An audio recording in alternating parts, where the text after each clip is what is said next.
Okay, we're live. All right. In this Parashah, Toldot, we start out by saying, this is the story of Yitzhak. Then we briefly talk about Isaac, and the reading ends by introducing the conflict between two national patriarchs, Jacob and Esau. Jacob receives the blessings from a much older blind Isaac, and he flees from his brother.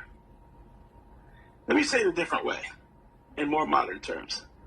I'm going to talk about King Charles, King of the United Kingdom. He was born to Queen Elizabeth, who ruled for many years. He married Diana, and they lived in a castle. Then, Diana had Prince Harry. Now, Prince Harry bore resentment about how his mother was treated, and he married an up-and-coming TV star named Meghan Markle. Now they resigned their duties as royals and moved to America, where they had some kids. Did you see what I did there? Where is the story of King Charles? It's like that with Isaac in some ways. I know what it's like to have your story skipped over. I grew up in a family filled with amazing men. My oldest brother was the star quarterback in high school.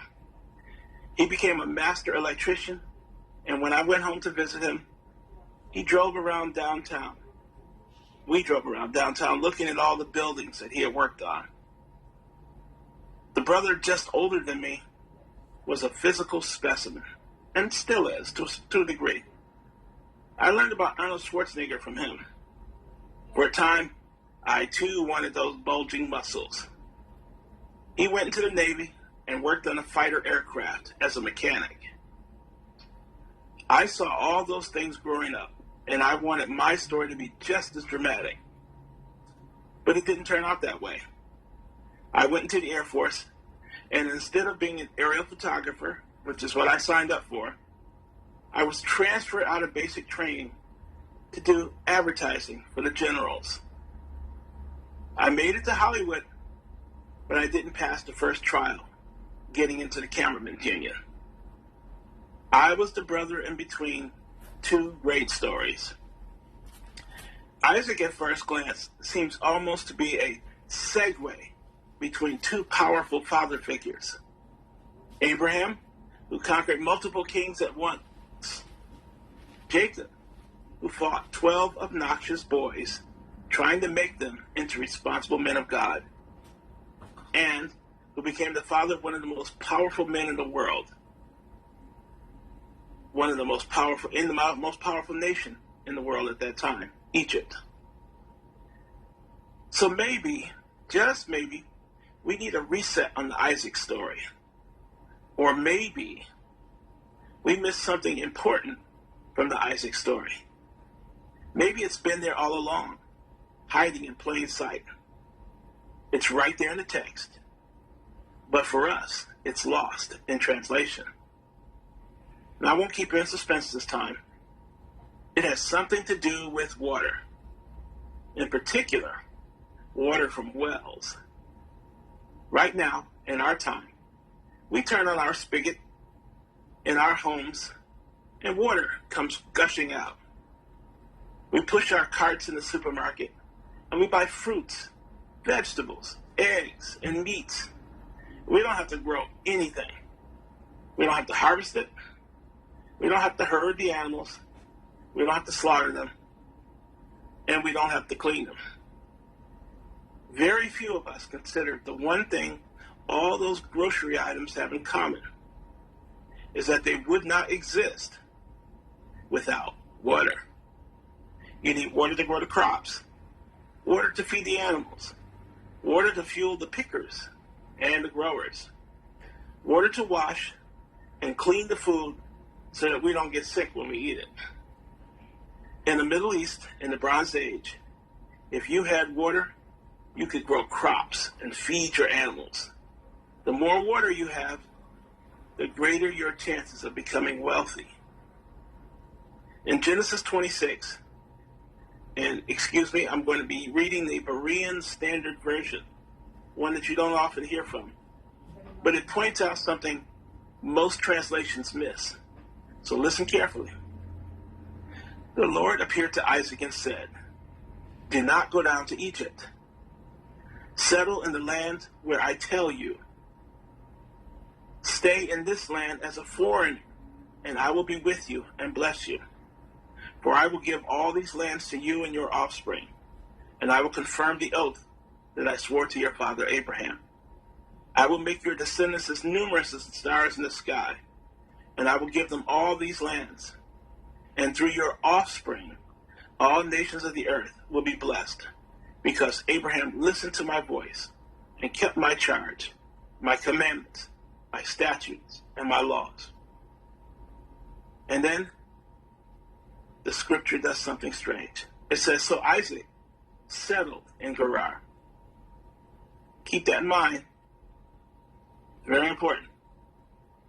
Keep in mind that Gerar at this time, off on the coast of the Mediterranean, belonged to the Philistines. Isaac appears to have settled right in the middle of the city. In modern language, he lays down roots right in front of the Philistines. This is why the king was able to look out a window and could see Isaac being affectionate with his wife. Going back to Genesis 26, Yitzhak planted crops in the land and reaped that year 100 times much as he had sowed. Adonai had blessed him. The man became rich and prospered more and more until he became very wealthy indeed.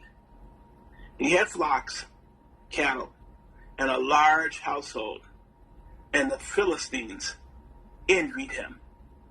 Genesis 26, 12 through 14. CJB that time.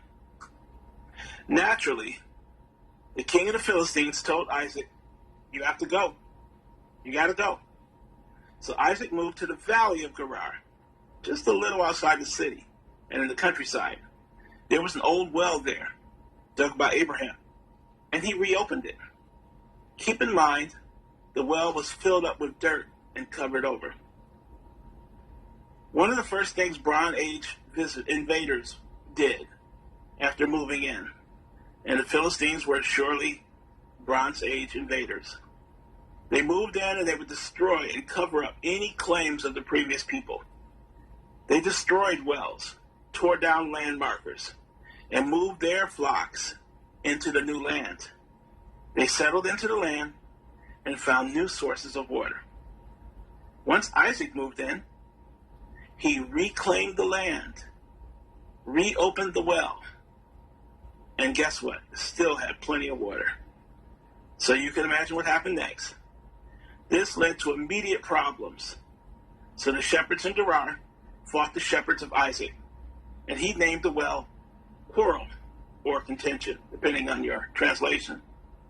So Isaac dug another well, and again a fight ensues over the water, and this time Isaac names it accusation. So once again, now a third time, Isaac digs a well, and this time there is no fighting, and he names it wide spaces or expansion, again, depending upon your translation. What was the difference between the second and the third well? Why all these confrontations? What are we missing? Remember back in Genesis 26:3, Adonai tells Jacob to, now I'm going to switch to Hebrew for a moment, the Gorar is a unique word meaning to sojourn, meaning live as a stranger, a foreigner, with no rights, no land rights, no water rights, just stay temporarily. During the Feast of Sukkot, we sojourn in temporary dwellings. In Leviticus 23, Adonai commands us, you are to live in Sukkot for 7 days. All the native born in Israel are to live in Sukkot, so that your generations may know that I had Bnei Israel to dwell in Sukkot when I brought them out of the land of Egypt. I am Adonai, your God. That's Leviticus 23, 42 through 43 in the TLV version. Have you considered perhaps, there is a deeper spiritual meaning and lesson behind sojourning in the tents. The patriarchs sojourned first, and then the Israelites, brought out of Egypt, out of slavery, sojourned in tents. Some Bible translators correctly translate guar in Genesis 26 as sojourn. However, the Berean Standard Version that I opened up with accurately states, live here as a foreigner.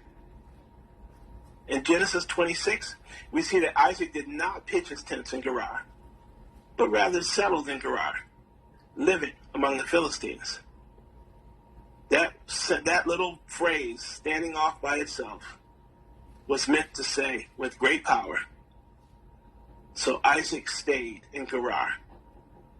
A very short sentence. Genesis 26:6. The word settled, or some translations say stayed, used there is yashab, which means dwell or inhabit. In other words, take up residence like a native. That single short sentence was included not for poetic symmetry, but to assert a big idea for those who see it. Now, everywhere Isaac went, he settled in. And nothing says, this land belongs to me, as effectively as digging a well or even restoring a well. Remember, in this time period, a source of water is the beginning of wealth and prosperity. Isaac, like all of us today, wanted a taste of that promise right now, today, while he was still able to enjoy it. Most of us don't want to be content living in a tent, sojourning as foreigners. We want to own the promises right now, but we, each one of us foreigners in a foreign land, in a foreign world, we have sure promises with our calling, but we have to heed the other words of Adonai in that passage. Stay in this land as a foreigner, and I will be with you and bless you. Genesis 26:3. Now I know that some of us may think that Adonai's words applied only to the patriarchs. Oh, really? So what did Yeshua say to his disciples? This will be coming to you from John. If the world hates you, you know that it hated me before you. If you were in the world would love you as its own. You'd be heroes. I'm stepping away from the scripture for a moment. They would call you a hero. They would put plaques to your name. They would put your name on buildings and raise statues to you. Now going back to the scriptures. But you are not of this world. Since I have chosen you out of the world, therefore the world hates you. Remember the word I spoke to you? A servant is not greater than his master. If they persecuted me, they will persecute you also. If they kept my word, then they will keep yours also. John 15:18-20. And now, going further, this is what he prayed to the Father. I am not asking you that you take them out of the world, but you keep them from the evil one. Listen to this very carefully. They are not of the world, just as I am not of the world. Make them holy in the truth. Your word is truth. John 17:15-17. If you ever need encouragement, go back and listen to those words. Read them to yourself. I am not asking you that you take them out of the world, but that you keep them from the evil one. They are not of the world, just as I am not of the world. Make them holy in the truth. Yeshua prayed that we stay in the world and that we are not of this world.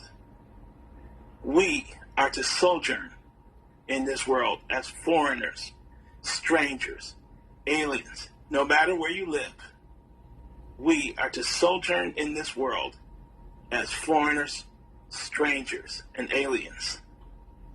Before Isaac dug his third well, he did something different. I'll read this from Genesis 26:22. Then he moved from there and dug another well, and they did not quarrel over it. So he named it Wide Spaces and said, because now Adonai has created wide spaces for us, and we will be fruitful in the land. Genesis 26:22. Isaac removed himself from the Philistine lands. He traveled south near the mountains closer to Beersheba. And now we see he is sojourning in tents, temporary dwellings. Genesis 26:22 uses the word athak, or rather, va'athak, which is translated as proceeded, or in the case of the Tree of Life version, then he moved. In all the 5 books of Moses, that phrase, va'athek, is used in one other place. Let me repeat that. That word that we see as then he moved is used in only one other place in all of the books of Moses. That's Genesis 12:8. And guess who it's about? Abraham. In that chapter, Abraham, Sarah, and Lot, they leave Haran and travel through the land occupied by the Canaanites. In verse 7, Adonai appears to Abram and promises to give him the land of the Canaanites to him. In verse 8, Abram, who would later be named Abraham, moves from the Canaanite-occupied area to the mountains in the east, near Bethel and Ai. Abraham moved from the Canaanite-occupied area to the mountains in the east, near Bethel. Abraham left the land of the Canaanites and continued south. And we know the rest of the story. He went down into Egypt to avoid the drought. But the whole time he lived and he dwelled in Canaan, the whole time he knew the land that he had passed through was promised to his descendants. But then, at that time, it was occupied. And he knew he could not settle in the land. In Hebrews 11, a wonderful chapter for anyone who's struggling. By faith, Abraham obeyed when he was called to go out to a place he was to receive as an inheritance. He went out, not knowing where he was going. By faith, he migrated to the land of promise, as if it were foreign, dwelling in tents with Isaac and Jacob, fellow heirs of the same promise. For he was waiting for the city that has foundations, whose architect and builder is God. Hebrews 11, 8 through 10, TLV version. So Abraham became a sojourner in the land promised to him.